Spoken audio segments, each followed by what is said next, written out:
Radhe Radhe everyone, आप सभी को करवा चौथ की हार्दिक शुभकामनाएं। दोस्तों, आज की इस वीडियो में हम करवा चौथ पूजा की संपूर्ण विधि जानेंगे कि किस प्रकार से हमें करवा चौथ व्रत में पूजन करना चाहिए। करवा चौथ व्रत में पूजा मुख्य रूप से शाम के समय की जाती है। सुबह के समय संकल्प लेकर साधारण रोज की तरह पूजा की जाती है और शाम के समय प्रदोष काल में या गोधूली बेला में इसका विशेष रूप से पूजन किया जाता है। महिलाएं इसे ग्रुप में भी करती हैं और अगर आप अकेले हैं तो आप इस तरह से भी पूजन कर सकते हैं। तो देखिए, मेहंदी वगैरह आप एक दिन पहले ही लगा लें और पूरे 16 श्रृंगार करके इस पूजन को किया जाता है। और आप अपने शादी के चढ़ाई का लहंगा या साड़ी कोई भी सामान पहनकर और चुनरी जो चढ़ी हो आपकी शादी में या पीलिया, उसे ओढ़कर इस पूजन को करें तो बहुत ही शुभ रहता है। तो देखिए, पूजा से पहले आप चौकी या पट्टे पर लाल रंग का कपड़ा बिछाकर इस तरह से देखिए करवा माता की फोटो आती है और फोटो भी आती है, कैलेंडर भी आता है, तो आपको जो मिल जाए आप वो ले लें। और देखिए, इसमें गणपति जी, गौरी माता और करवा माता, सूर्यदेव, चंद्रदेव सभी बने हुए हैं। तो यहाँ पर मैं अलग से गौरी गणपति की स्थापना नहीं करूँगी। और देखिए, इस कैलेंडर ये फोटो में कथा भी लिखी हुई होती है। तो यहाँ देखिए, थोड़े से गेहूँ का आसन देते हुए मैं करवा माता को विराजमान कर लूँगी और गौरी गणपति की पूजा हम इसी में ही कर लेंगे, फोटो में ही। इसके साथ ही देखिए, कई जगह तो कलश स्थापना की जाती है करवा चौथ पर और कई जगह नहीं भी की जाती है। तो अगर आपके यहाँ कलश स्थापना नहीं की जाती है तो आप इस विधि को स्किप भी कर सकते हैं। लेकिन देखिए, कलश स्थापना जो विशेष पूजन होते हैं उनमें कलश स्थापना जरूरी होती है। तो अगर आप करना चाहें तो करें, ना करना चाहें तो ना भी करें। तो देखिए, इस तरह से एक साफ जल का लोटा ले लेंगे हम। आप लोटा जो है वो पीतल का भी ले सकते हैं और तांबे का भी, और उसमें शुद्ध जल भर लेंगे, गंगा जल डाल लेंगे। और यहाँ देखिए, कलश के कंठ पर मैंने मोली बांध ली है और मोली आप ज़रूर बांधें, ऐसे ही कलश को ना छोड़ें। इसके साथ ही देखिए, एक हल्दी की गांठ, सिक्का, सुपारी, इलायची और एक लौंग का जोड़ा, ये सभी सामग्री हम कलश के अंदर डाल देंगे। और थोड़े से अक्षत आप जरूर डालें क्योंकि चंद्रदेव का पूजन होता है करवा चौथ पर, तो आप अक्षत डालें। और चांदी का सिक्का भी डाल सकते हैं आप एक, या इसकी जगह पर छल्ला या चांदी की अंगूठी डालें। और एक सफ़ेद फूल हो सके तो वो भी आप डाल लें, और फूल ना हो अगर आपके पास तो आप ना भी डालें तो चलेगा, कोई बात नहीं। इसके साथ ही देखिए, 5 यहाँ पर आम के पत्ते लिए हैं मैंने, तो उन्हें कलश के कंठ पर लगा लेंगे। और गेहूं से भरा एक पूर्ण पात्र हम कलश के ऊपर रख देंगे। अगर आपको आम के पत्ते ना मिले तो आप अशोक के पत्ते भी लगा सकते हैं। और इसके साथ ही देखिए, एक शुद्ध देसी घी का दिया हम प्रज्वलित कर लेंगे। यहाँ दीप कलश की स्थापना की है मैंने, आप चाहें तो दिए की जगह पर श्रीफल रखकर श्री कलश की भी स्थापना कर सकते हैं और धूप बत्ती भी साथ में जला लेंगे हम। अब हम अपने करवे तैयार कर लेते हैं। तो ये देखिए, जो छेद वाले मिट्टी के कलश होते हैं उन्हें करवा बोला जाता है। यहाँ पर सजा हुआ करवा लिया है मैंने, डेकोरेटेड करवे आते हैं मार्केट में करवा चौथ के टाइम पर, तो आपको आसानी से मिल जाएंगे। अगर ना मिले तो आप प्लेन भी ले सकते हैं। और देखिए, हमारे यहाँ 2 करवे लिए जाते हैं। जो अकेले पूजन करते हैं वो 2 करवे लेकर पूजा करते हैं। तो उनमें से एक करवे में तो हमारे यहाँ जल भरा जाता है और दूसरे करवे में मेवे, मिठाई, ये सामग्री भरी जाती है। तो यहाँ मेवे और बताशे लिए हैं मैंने, बताशे भी एक तरह से मिठाई होती है, तो ये सामग्री हम भर लेंगे। और बहुत सी जगह पर करवे में अनाज भरा जाता है, चिवड़ा भरा जाता है, या बहुत सी जगह पर गुलगुले, पूड़े, पूड़ियाँ, ये चीज़ें भरी जाती हैं। तो जैसा भी आपके यहाँ चलन है आप वैसा कर लें। और कई जगह होता क्या है, एक करवा मिट्टी का, एक जो सागर होता है धातु का, वो लिया जाता है। तो जैसी भी आपके परिवार में परंपरा है आप उसको फॉलो करें। यहाँ पर जिस प्रकार मेरे परिवार में पूजा होती है करवा चौथ की, वो विधि मैं आपके साथ शेयर कर रही हूँ। और देखिए, दूसरे करवे में साफ जल, अक्षत और एक बताशा डाल लेंगे हम। और ये जो सराई आती है इससे आपको करवों को ढक जरूर देना है। और इसके साथ ही देखिए, अब हम करवों को स्थापित कर लेंगे। यहाँ गेहूं का आसन देते हुए मैंने दोनों करवों की स्थापना कर ली है। आपको अगर गेहूं ना मिले तो आप इसकी जगह पर बाजरा भी ले सकते हैं, या अक्षतों का आसन देते हुए भी आप करवों की स्थापना कर सकते हैं। और करवों को देखिए, हमें खाली नहीं छोड़ना है, इसके ऊपर कोई फल या मिठाई आप जरूर रख लें। सभी की स्थापना के बाद अब हम गंगा जल और फूल की सहायता से छींटा देते हुए सभी का शुद्धिकरण कर लेंगे। और जिस प्रकार से देखिए हम स्नान के बाद वस्त्र धारण करते हैं, ठीक उसी प्रकार से सबसे पहले गणपति जी को हम वस्त्र की भावना से मौली अर्पित कर देंगे।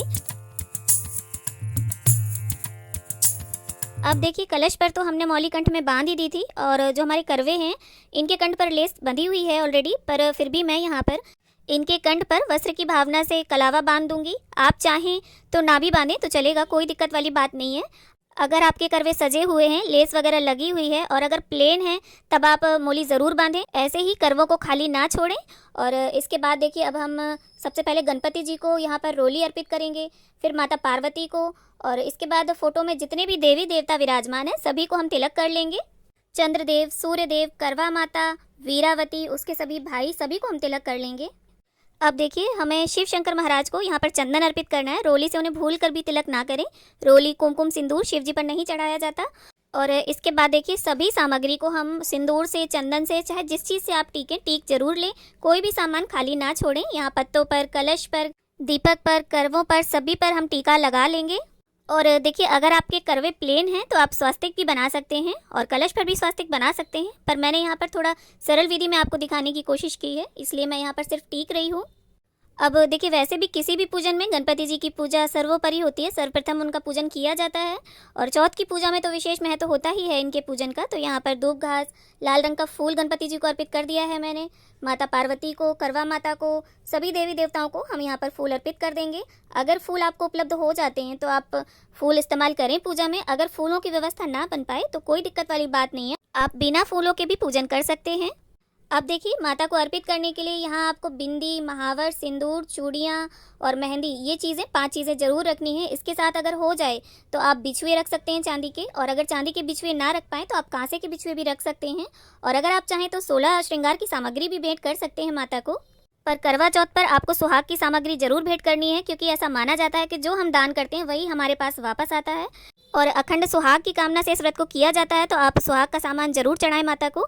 इसके साथ ही देखिए, करवा चौथ पर सासू माँ के लिए बायना निकाला जाता है। बायना में आपकी सासू माँ अगर सूट पहनती हैं तो वो निकाल लें, वरना साड़ी, कुछ सुहाग का सामान और थोड़ी दक्षिणा भी आप जरूर रख दें। और इसे भी हम यहीं पूजा की चौकी के पास रख लेंगे और चंद्र पूजन के बाद इसे सासू माँ को दे देंगे। और ये देखिए, यहाँ पर महावर आप घोल लें या आलता घोल लें, जो भी आपके यहाँ शुभ माना जाता हो, जो भी आपके यहाँ चलता हो। और इसे आपको करवा माता को और पार्वती माता को अर्पित जरूर करना है। और ये जो जूठा महावर या आलता होगा उसे आप बाद में प्रसाद के रूप में इसे लगा लें, और अगर ग्रुप में है तो सभी महिलाएं इसे लगा लें। इसके साथ ही देखिए, करवा माता को यहाँ पर हम चुन्नी भेंट कर देंगे। अब घर में जो भी आपने मीठा पकवान बनाया हो उसका भोग आप लगाएं, या मिठाई का, बताशे का, जिसका भी भोग आप लगाना चाहें उसका भोग लगाएं। और देखिए, चौथ की पूजा में, करवा चौथ की पूजा में 4 की संख्या का विशेष महत्व होता है। तो या तो आप 4 तरह के फल ले सकते हैं, या कोई भी फल 4 की संख्या में भी लिए जा सकते हैं। और इसके साथ ही देखिए, सीधे हाथ में थोड़े से गेहूँ, चावल या बाजरे के कुछ दाने लेकर हम करवा चौथ व्रत की कथा पढ़ लेंगे। तो देखिए, यहाँ कैलेंडर में भी कथा लिखी हुई होती है। अगर आपके पास कथा पुस्तिका नहीं है तो आप यहाँ से देखकर भी कथा पढ़ सकते हैं, या अगर कथा पुस्तिका है तो उससे आप कथा पढ़ लें। और कथा संपन्न होने के बाद ये जो गेहूं के दाने होंगे थोड़े से हम करवा माता के समक्ष छोड़ देंगे, और बाकी के जो गेहूं के दाने होंगे उन्हें हम अपने चुनरी के या साड़ी के या पीलिया के, जो भी आपने पहनकर पूजा करी है, उसके छोर में बांध लेंगे। और इसके बाद जब हम चंद्र पूजन करेंगे तब ये गेहूं के दाने हम चंद्रदेव को अर्पित करेंगे, उसी कलश में डाल लेंगे। और यहाँ देखिए, थोड़ा सा पानी लेकर ये जो हमने बायना निकाला था इसको हम 3 बार जल फेरते हुए मिनस लेंगे। और इसके बाद देखिए, धूप दीप से हम गणपति जी की, गौरी माता की, करवा माता की, सूर्य देव की, चंद्र देव की, कलश देव की और फोटो में जितने भी देवी देवता विराजमान है सभी की आरती उतार लेंगे।